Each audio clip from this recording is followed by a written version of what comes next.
What is up, YouTube fam? Hey Thank y'all guys. for tuning in with us once again. We back with another great reaction. Today we're heading into 10 more things that are normal in Britain, but not in the nowhere else. Not even just US. It said nowhere else. So we did a video like this that was 10 things, I think, but it was US. So this is nowhere else. So this might get a little bit out there. This might piss me off. But if you're new, hit that subscribe, notification bell. Also, we have that other good channels stuff. down below. If you can't get enough of us, we have a movie channel. We have other channels down there, and our Amazon wishlist if you'd like to send us something. But let's dive in. 10 things that are normal in Britain but nowhere else. Okay, let's see. Ever visited the UK and thought, Never. wait, they do what here? From peculiar habits to endearing quirks, Britain is full of customs that feel completely normal to locals, but leave the rest of the world scratching their heads. Let's see. These are not just stereotypes. They're lived experiences, woven into the fabric of British life. Whether it's the obsession with queuing or the unwavering devotion to tea, the UK has perfected its own rhythm. Let me tell you, I've been on my tea tip. 2 days strong, baby. 2 days strong. 3 days strong. Okay. I'm trying to commit over there. You know, I was hooked on the coffee. I like tea. I'm not gonna lie. I like tea, but I like cold tea. Yeah, I like when my tea's not cold. in my. My phone needs to charge. Sorry. You're not in my what I'm talking. Like about. hot tea is good, but I like it cold. But like I wonder if it still has the same like benefits. Like does it mess it up? Warm. I think it needs to be does warm. it mess it up if it's like? It needs to be warm hitting your soul. I don't know.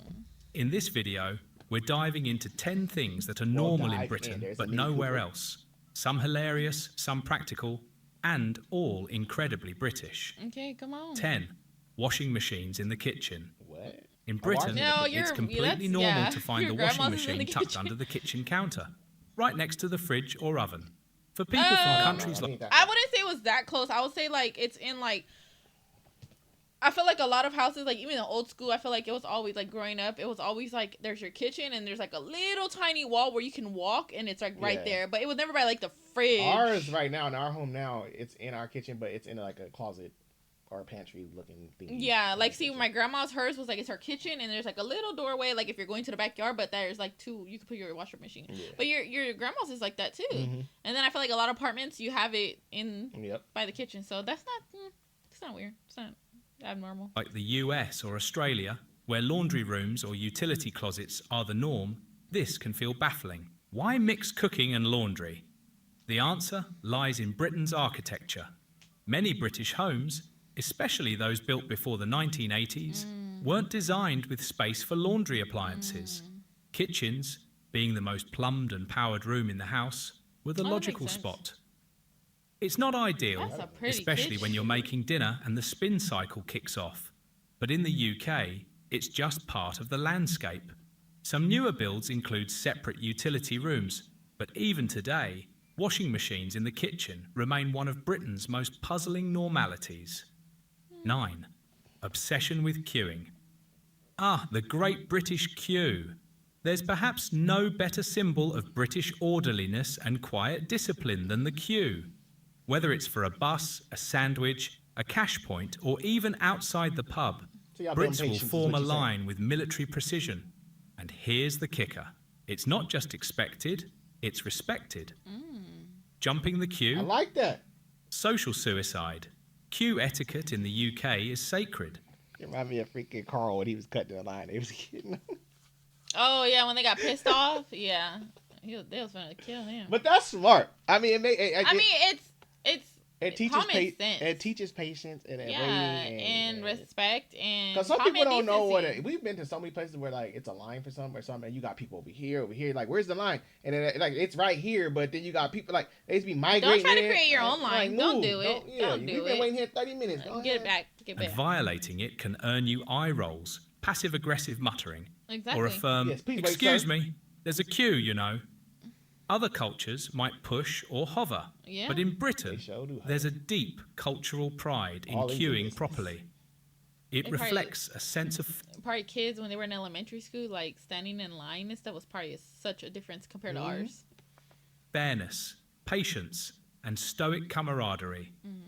If aliens ever visited Earth and asked, what is British society built upon?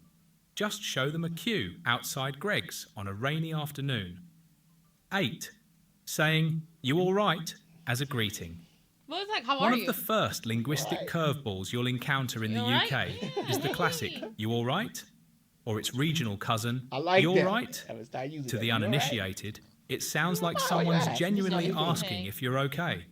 Are you sick? Do you look upset? But in Britain, you all right isn't a question, it's a greeting. It doesn't expect a detailed answer. It's the equivalent of saying hi or how's it going? Yeah, see, how's A it going? typical response might just be a mumbled, yeah, you, or even a nod and a smile. This conversational shorthand is very British, friendly but not too intimate, polite but emotionally reserved. It's casual, quick, and entirely normal in the UK. In most other Yeah, you places, alright? it would trigger an They awkward gonna therapy make you session. feel like you feeling In type of way. Britain, Like, you alright? Like, damn, it's just you hello. what? What'd you hear? 7. Electric kettles are sacred. Oh, I've seen The those a electric lot. kettle is to Britain what the rice cooker is to Japan. Indispensable. Practically every British household, office, and hotel room has one. And not just for tea. Although, let's be honest, tea is the national fuel.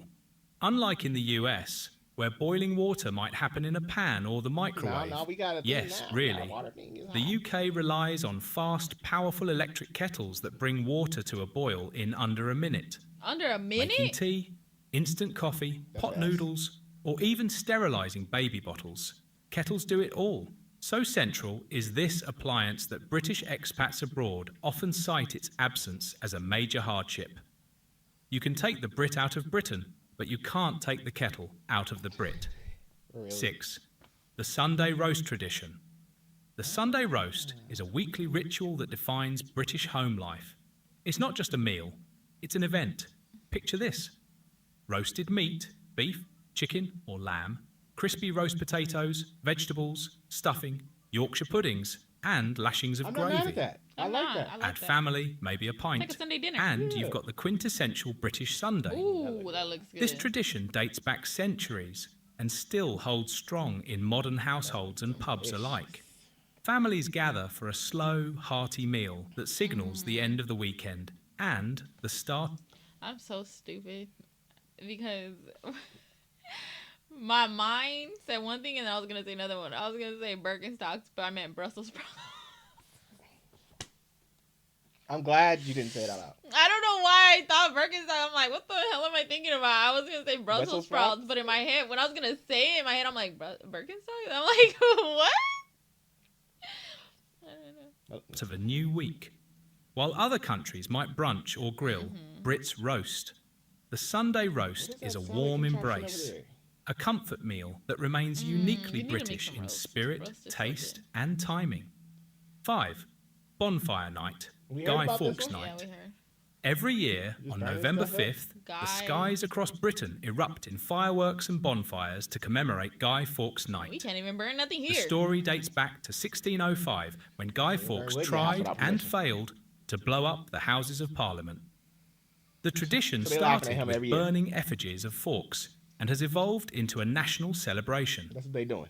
Local councils organise massive fireworks shows, people build bonfires in parks and back gardens, and you'll often hear, "Remember, remember the 5th of November," chanted by kids at school. What makes this unusual is that it's a holiday based on a failed terrorist plot, yet it's celebrated with The glee and mockery. firework displays. It's historic, slightly macabre, and very British. Did you get the day off? 4. Quirky sports like Yeah, cheese y'all Oh crazy riding for yeah, and bog that's snorkeling. crazy. Look at The them. UK is home to some of the world's most wonderfully ridiculous sports. Y'all are crazy. One for that one. standout is the annual We've cheese seen rolling this, and- festival oh in my Gloucestershire, gosh. where competitors chase a wheel of double Gloucester cheese down a near vertical hill. Injuries are I'm laughing common. because I still remember. Yeah, Dignity that was is bad. optional. Remember those people that got Then hurt there's in the- bog snorkeling, a What? Welsh Let me see. We classic. gotta look this one up. What? Contestants don snorkels and flippers, then race through a trench of muddy peat bog water. Why?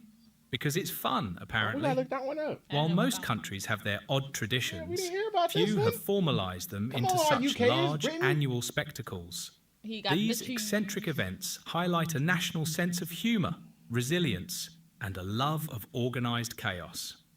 3. Carpets in bathrooms. Yes, really. This one always Yeah. shocks visitors. Well, as in British carpet, as in homes full sometimes carpet? have wall-to-wall carpet in the bathroom, while it's far less common in new builds, older homes, especially from the 1970s. I'm Nah. not mad at it. I Because ain't- you put carpets in the bathroom anyways. Piss. You can wash those. I mean, you can take a shampoo in there, yeah, every time. Mm-hmm. That's crazy work with kids. Can And you on carpet. imagine like how warm it would be? Because That's the only benefit of it. Sitting on the toilet, warm feet, warm. I'm pretty Yeah. sure. But piss, wetness, all that. No, absolutely. imagine having not. to vacuum the bathroom. Random. This might not come to y'all. You know what drove me crazy into that's besides carpet? What? Those soft toilet seats. I used to think those are so unsanitary. Do you know what I'm talking about? The foamy ones? Oh yeah. I used to think, because there was some people that had them in their house, they was cracked. Like, Oh, you're right. I forgot about. Those I was- thought you were talking about the seats No. that had like the cover on. that was so unsanitary to me. I just go to people's houses like, that is gross. There's cracks in this. I forgot about People booty that. cheeks is in the cracks. That's true. And 80s often feature nice this tub, though. head-scratching design It's choice. like The That logic? is a nice tub. Warmth underfoot. exactly. British bathrooms used to be drafty, and stepping onto cold tile on a Yes, winter morning cold. wasn't appealing. More like my type. Carpet was a cosy, if somewhat unwise, solution. Was that right? While most other countries rightly favour tiles or waterproof vinyl, this lingering relic of the past It do be still cold. shows up It now do and be then, cold. and it's undoubtedly a very See, British Yeah, I That- can do that- that. yeah, That'll that's work. nice. That'll work. Two, That way. overhead shower attachments on bathtubs. That's smart. If you've That's stayed smart. in a British hotel, I feel like nowadays, like that's what we have, like the U.S. has for showers, but it's not like if you're in the tub like sitting down, it's not gonna be Yeah. able to like kind of do a lot like how he's That's being cool. able to. Yeah, but ours, I mean, unless you get like a long one, I guess. But that's that will be come in handy so much for kids. or rented a flat, you may have encountered the infamous shower bath combo. A mixer tap with a detachable hose, That's sometimes so I'll look mounted into on the that. wall, sometimes not. Some have no water pressure. Others spray unpredictably. Well, that's a nice shower. See, It's I'll a have that far one. cry from the sleek, standalone showers seen elsewhere. This setup evolved from older plumbing systems where installing a full power shower wasn't always feasible. It also saves looks so space, cool. which is often limited Yeah, I like in soft UK water. I don't like when bathrooms. it come out hard. For Brits, Spraying you like it's you just the drinking it up. norm. For everyone else, it's a Straight out quirky pressure water. splash in the face, literally. all 1. you need. The pub as a second living room. British pub culture isn't just about drinking, it's about community. The local is the heart of many neighbourhoods. It's where people meet friends, celebrate birthdays, watch You probably football, go more often hold than pub usual. quizzes, Hanging or out, simply yeah. enjoy a quiet pint. Pubs in Britain often But feel then again, more I can But I see bet- because there is strictly beer, not really alcohol. You know, you could sip and chill with beer. You're supposed to. Where alcohol, I feel like it's kind of more or less like. And I'm Party. pretty sure they're not taxing their people either on their stuff. Like the price, remember when them dude went over there and he saw the price of a beer like a Yeah. tall one? Man, not Vegas, but in Cali, go to a restaurant, order a bottle of beer, that'd be like $8. And that's not even like a high end. That's like a low end light beer. You order a pint, $13, $14. Like Your lips went like this. I barely even drink when I go out now because it's so expensive. I look at the menu because now they try to get you with no pricing. They think they slick now. They just name the drink or whatever it is. And ain't no pricing And on it's a it. little cup. It'd be $20. We did it one time. We ordered. She said, "How much is your drink?" I was like, "It was $18." And And it was a little cup. Never again. more like communal lounges than nightlife venues.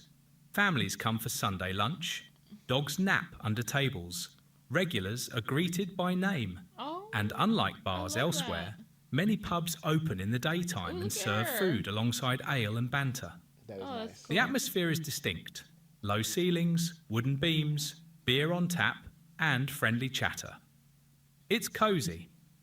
It's welcoming. And it's a core part of British life.